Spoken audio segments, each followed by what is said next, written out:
Glória a Deus. Vamos ler a palavra do Senhor, Zacarias capítulo 14, que a palavra dele possa penetrar no nosso coração, na nossa mente, no nosso espírito nessa manhã. Eis que vem o dia do Senhor, em que o seu despojo será repartido dentro de você, ó Jerusalém. Porque eu ajuntarei todas as nações para a batalha contra Jerusalém. A cidade será tomada, as casas serão saqueadas e as mulheres violentadas. Metade da cidade será levada para o cativeiro, mas o restante do povo não será expulso da cidade. Então o Senhor salvará e lutará contra essas nações, como ele costumava lutar no dia da batalha. Naquele dia, os seus pés estarão sobre o Monte das Oliveiras, que está em frente de Jerusalém, para o leste. O Monte das Oliveiras será fendido pelo meio, do leste a oeste, formando um grande vale. Metade do monte se afastará para o norte, a outra metade para o sul. Vocês fugirão pelo meu vale entre os montes, porque esse vale chegará até Azal. Sim, vocês fugirão como fugiram do terremoto nos dias de Uzias, rei de Judá. Então virá o Senhor, meu Deus, e todos os santos virão com ele. Naquele dia não haverá luz, mas frio e gelo. Mas será um dia singular, um dia conhecido do Senhor. Não haverá separação entre dia e noite, pois mesmo depois de anoitecer, ainda será dia claro. Naquele dia, águas vivas correrão de Jerusalém, metade delas para o mar oriental, a outra metade para o mar ocidental. Isso acontecerá tanto no verão como no inverno. O Senhor será rei sobre toda a terra. Naquele dia, um só será o Senhor e um só será o seu nome. Toda a terra se tornará em planície, desde Geba até Rimon, ao sul de Jerusalém. Mas Jerusalém será exaltada e habitada no seu lugar, desde o portão de Benjamim até o lugar do primeiro portão, até o portão da esquina, e desde a torre de Hananel até os lagares do rei. Será habitada e já não haverá maldição. Jerusalém habitará segura. Essa será a praga com que o Senhor castigará todos os povos que guerrearam contra Jerusalém. A carne deles apodrecerá. Estando eles em pé, os seus olhos apodrecerão nas suas órbitas, e a língua deles apodrecerá na boca. Naquele dia também haverá da parte do Senhor grande confusão entre eles. Cada um agarrará a mão do seu próximo, cada um levantará a mão contra o seu próximo. Também Judá irá lutar em Jerusalém, e se ajuntarão as riquezas de todas as nações vizinhas, ouro, prata e roupas com grande abundância. Como esta praga, assim será a praga dos cavalos, das mulas, dos camelos, dos jumentos, todos os animais que estiverem naqueles arraiais. Todos que restarem de todas as nações que vieram contra Jerusalém, subirão de ano em ano para adorar o rei, o Senhor dos exércitos, e para celebrar a festa dos tabernáculos. Se algum dos povos da terra não subir a Jerusalém para adorar o rei, o Senhor dos exércitos, esse povo ficará sem chuva. Se os egípcios não subirem nem vierem, ficarão sem chuva. Virá sobre eles a praga com que o Senhor castigará as nações que não subirem para celebrar a festa dos tabernáculos. Esse será o castigo dos egípcios e o castigo de todas as nações que não subirem para celebrar a festa dos tabernáculos. Naquele dia será gravado nas campainhas dos cavalos: Santo ao Senhor. E as panelas do templo do Senhor serão como as bacias diante do altar. Sim, todas as panelas em Jerusalém e em Judá serão santas ao Senhor dos exércitos. Todos os que oferecerem sacrifícios usarão essas panelas para cozinhar a carne do sacrifício. Naquele dia não haverá mais comerciantes no templo do Senhor dos exércitos. Amém, glória a Deus. O último capítulo então do profeta Zacarias fala da vinda do Senhor, de maneira muito clara. Versículo 1 diz: eis que vem o dia do Senhor. Essa expressão aparece tanto no Antigo quanto no Novo Testamento. O dia do Senhor como o dia da vinda do nosso Senhor Jesus. O Senhor Jesus veio, morreu em nosso lugar, ressuscitou ao terceiro dia, e quando ele sobe aos céus, na frente dos seus apóstolos, lá em Atos capítulo 1, os anjos que aparecem ali dizem: este mesmo Jesus que vocês estão vendo subindo, virá novamente. Então a vinda do Senhor tem a ver com a volta do Senhor Jesus para estabelecer o seu reino eterno, para estabelecer o seu reino em plenitude. E algumas marcas que a gente percebe aí. Primeiro, o capítulo 14 de Zacarias nos fala de uma grande batalha contra Jerusalém. Está muito claro aí no versículo 1. O texto diz: eis que vem o dia do Senhor, o despojo será repartido. Versículo 2 diz: eu ajuntarei todas as nações para a batalha contra Jerusalém. Há muitos textos bíblicos que nos dão conta disso, que haverá uma união de várias nações para tentar destruir Jerusalém no final dos tempos. Talvez uma grande guerra contra Israel. Lá no Apocalipse fala dessa batalha do Armagedon, e há muitos indícios que será assim mesmo, de maneira literal. Os irmãos sabem que existe uma organização chamada de ONU, que ela representa aí quase todas as nações, e apesar da ONU no início, lá em 1948, ter votado para que Israel, a terra, voltasse para os judeus, e na verdade teve um voto para desempatar, esse voto Minerva, que foi do Oswaldo Aranha, alguém do Brasil, e nós louvamos a Deus por isso. Você percebe que nem todas as nações tinham simpatia por Israel. E hoje, quase 100% das nações da ONU, todas as votações são contra Israel. É impressionante isso.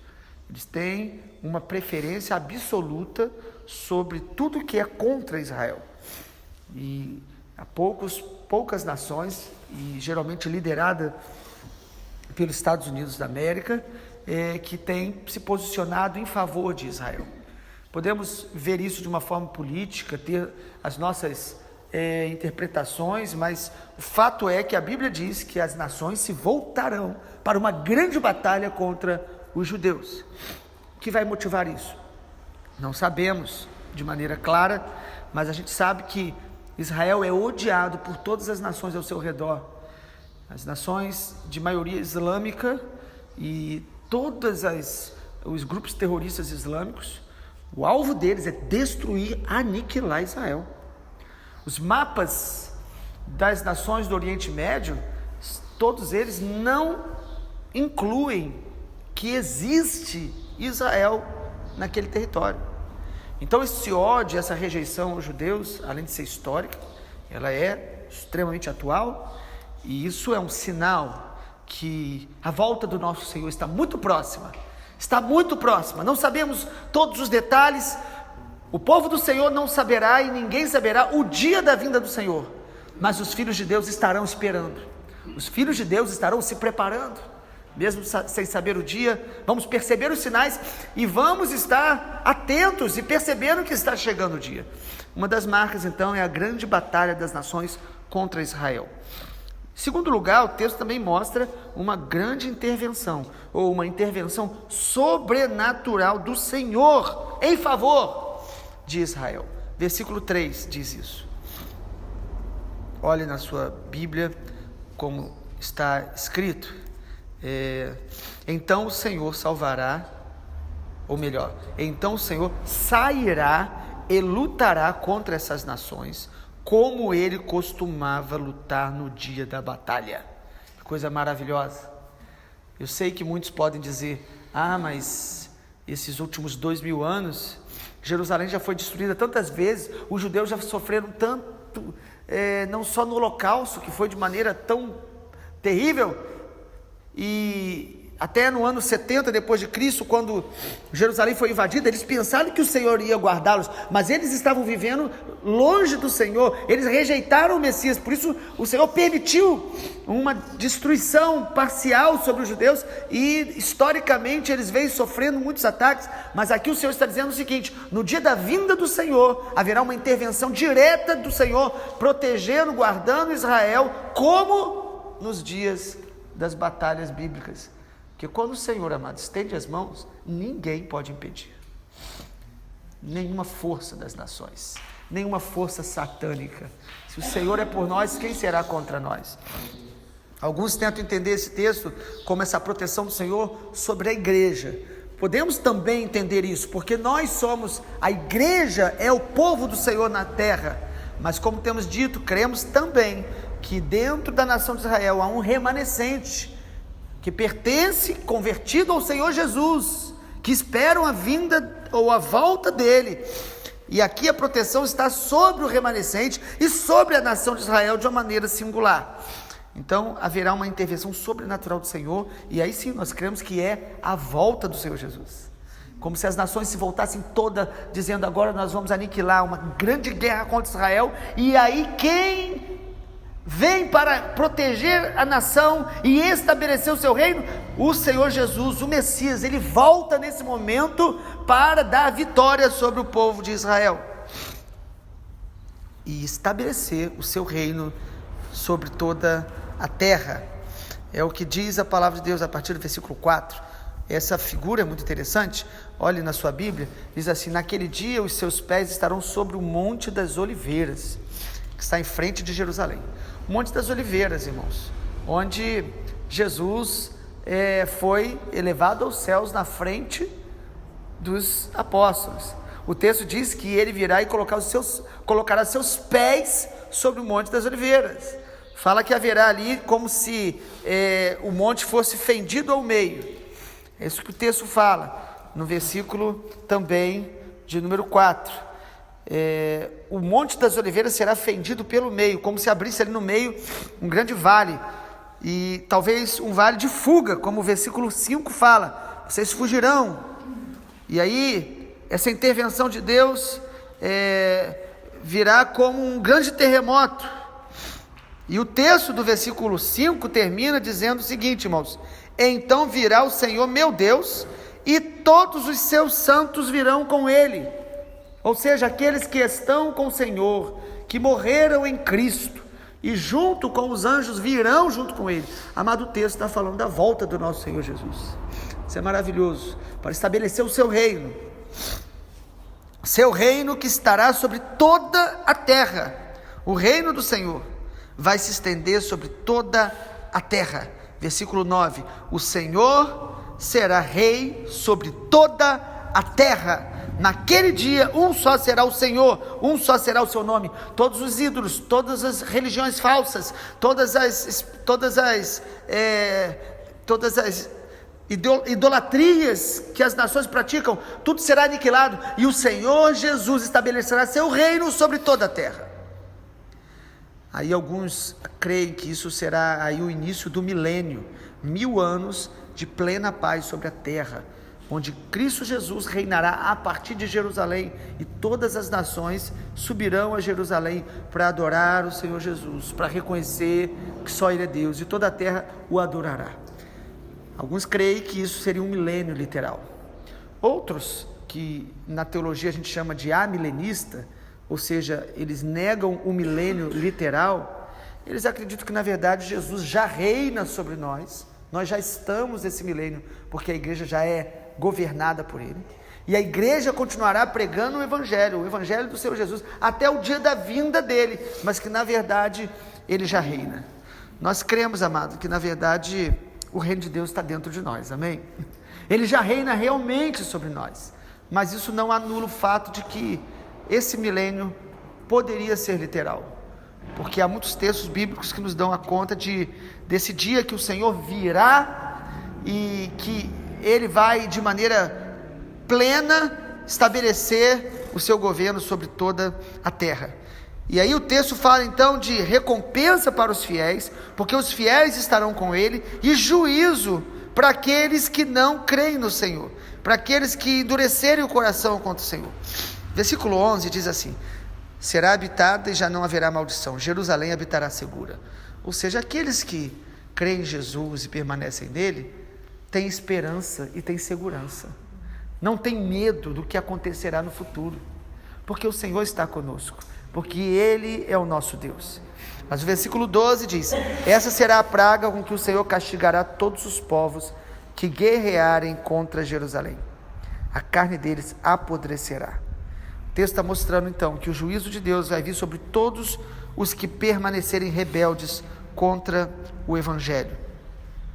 Irmãos, concluindo no capítulo 14, Zacarias fala aí dessa glória futura da cidade de Deus, versículo 16: todos que restarem das nações que vieram contra Jerusalém subirão de ano em ano para adorar o Rei, o Senhor dos Exércitos, e para celebrar a festa dos tabernáculos.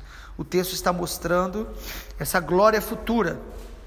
Se esta Jerusalém que o texto mostra é a Jerusalém terrena, ou é a nova Jerusalém, a Jerusalém celestial, nós não podemos afirmar de maneira tão clara. O que nós podemos saber é que Deus vai restaurar a adoração perfeita do seu povo a Ele. O texto fala do povo subindo a este lugar de adoração, indo para lá. Então, ainda que nós tenhamos diferenças nas correntes teológicas, alguns creem que isso é literal na terra e todos indo para Jerusalém, a Jerusalém terrena, mas lá em Gálatas fala da Jerusalém celestial, que é a Sião que todos nós aguardamos, que desce dos céus. O mais importante é que o texto está dizendo que os que restarem de todas as nações, o que é isso? O remanescente das nações. Aqueles que, o texto diz, as nações que vieram contra Jerusalém, ou seja, há pessoas contra o Evangelho, contra o Senhor, mas aqueles que restarem, ou seja, aqueles que são de Jesus, vão adorá-lo eternamente, vão estar com Ele eternamente, vão amá-lo, conhecê-lo e desfrutar da presença dEle eternamente. Nós não precisamos ter todas as certezas acerca de como serão os detalhes do final dos tempos, porque há muitos mistérios que o Senhor guardou para Ele, mas nós precisamos ter a convicção que nós queremos pertencer, estar, permanecer em Cristo Jesus, conhecendo cada dia. O Senhor Jesus falou que a vida eterna é conhecê-lo, a vida eterna é estar nele. O texto está dizendo: os que restarem das nações, os que restarem subirão de ano em ano para adorar o Rei, o Senhor dos Exércitos, e celebrar a festa dos tabernáculos. A festa dos tabernáculos foi celebrada primeiramente quando eles saem do Egito, celebrar a sua libertação, celebrar a sua condição de filhos de Deus, de povo de Deus.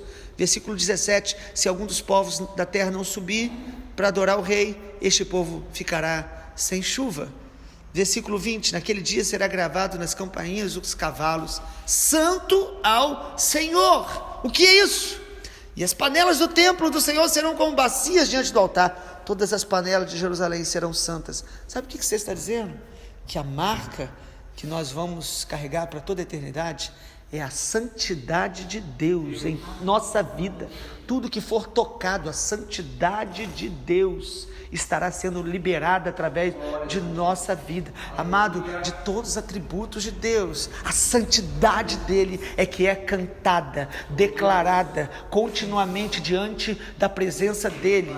Os serafins dizem: Santo, Santo, Santo é o Senhor dos Exércitos. Eles fazem isso sem cessar, porque eles contemplam o Senhor, a santidade dele, a sua pureza absoluta. E aqueles que são do Senhor têm essa marca, eles vão se santificar. E quanto mais se aproxima da volta do Senhor, nós vamos perceber a necessidade de nos santificar cada dia mais, porque Ele é santo, por isso nós devemos ser santos.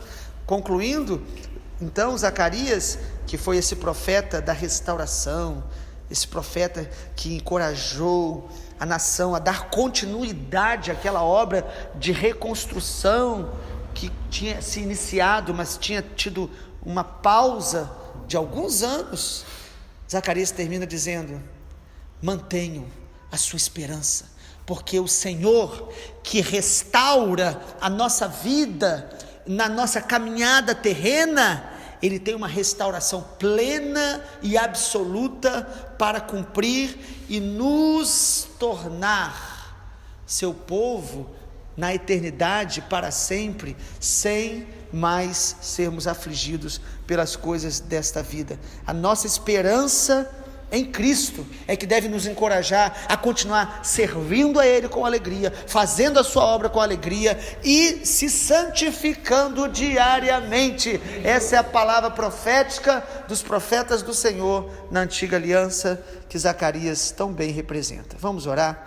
Pai, obrigado, porque a Tua palavra diz que nós somos o povo que aguardamos a Tua vinda, o povo que ama a Tua vinda. A Tua palavra diz que o Senhor tem uma recompensa para aqueles que amam a Sua vinda.